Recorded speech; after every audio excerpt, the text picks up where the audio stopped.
If you've ever wanted to see karma hit someone right where it hurts, smash that like button, subscribe, and stick around. Because today's story is all about standing up for the vulnerable and serving cold justice literally.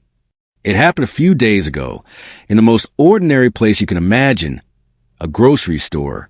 The kind of place where the lights on overhead, the floor smells faintly of disinfectant, and you're surrounded by people just trying to get through their day.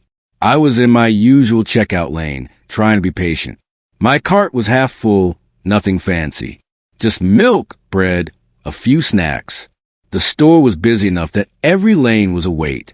But right beside me was a priority lane.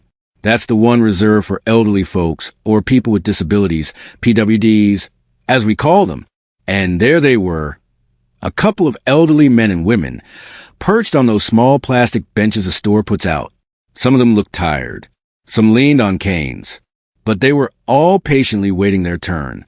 And honestly, it was one of those small moments that made me feel kind of good about humanity. People looking out for each other, giving those who needed a little extra help. The world felt okay, until it didn't. That's when I spotted him. This guy comes striding in like he owns the place. Late 30s, maybe early 40s. Tall, with a designer hoodie, expensive running shoes, and an Apple Watch he kept flicking like he was way too important to waste time here. His face smug. That's the only word for it. Smug. With his faint half-smile like he was in on some joke the rest of us were too stupid to get. And without missing a beat, he walks right up and cuts in front of the seated seniors. My brain stalled. I thought, there's no way he's serious. Maybe he didn't see them? Maybe he's just asking a question? But nope. He plants himself right at the conveyor belt and starts unloading his stuff like he'd been there the whole time. My pulse spiked. My palms got sweaty. It's such a simple thing, but the way he did was so casual, like those elderly people were invisible, like they didn't matter. So I found my voice. I stepped closer, trying to keep my tone calm. Hey, they're already in line. I nodded toward the old folks on the benches. I figured maybe he'd apologize. Maybe he'd realize he was being an ass. But he didn't even glance at me. Didn't even turn his head. Instead, he muttered, I don't see them standing in line, though. And he said it with this dry, dismissive voice, like he was talking about trash left on the sidewalk. My stomach twisted. I wanted to shake him, to scream. Are you seriously pretending these people don't exist? The seniors shifted uncomfortably. One older lady clutched her cane tighter. Nobody wanted to cause a scene. And I'll admit, in that moment, I felt powerless. My jaw was tight. My heart was hammering. But I knew if I kept pushing, I'd look like the one causing trouble. And that's exactly what jerks like him count on. So, I shut up. I clenched my fist around my cart handle. And I simmered. I couldn't believe how angry I was. I mean, it was just a grocery line, right? But it wasn't about that. It was about basic decency, about respect, and watching this guy treat people like they were invisible. I could feel heat radiating off my cheeks. My ears buzzed. My mind spun with imaginary confrontations where I told him off so perfectly he'd crumble into shame. But I didn't say another word.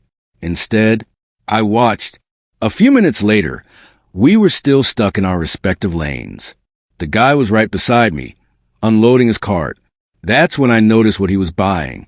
A pile of camping gear, sleeping bag, paper plates, marshmallows, instant noodles, a small, shiny portable stove, and right in the middle of it all, a single can of butane gas. I blinked at it. My rage simmered into curiosity, because I knew something he apparently didn't. That stove is useless without that gas.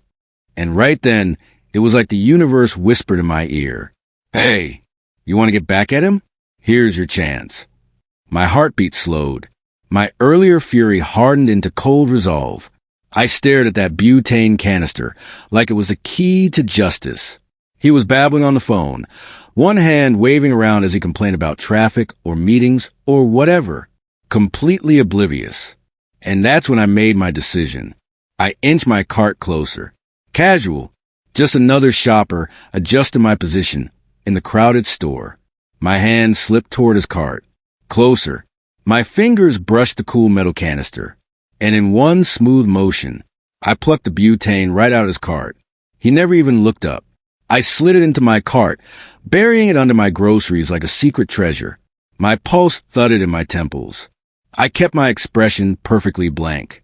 He kept yakking on the phone. When it was his turn to pay, he didn't even glance back. He loaded his sleeping bag, stove, marshmallows, all the gear for his big camping trip. But no gas. And because he never checked his cart thoroughly, he didn't realize it was gone. He swiped his card, grabbed his bags, and strutted out of the store like the king of the world. And I could barely contain my grin. When it was my turn, I paid for my stuff, including his butane. A few bucks well spent for the most satisfying revenge I've ever tasted.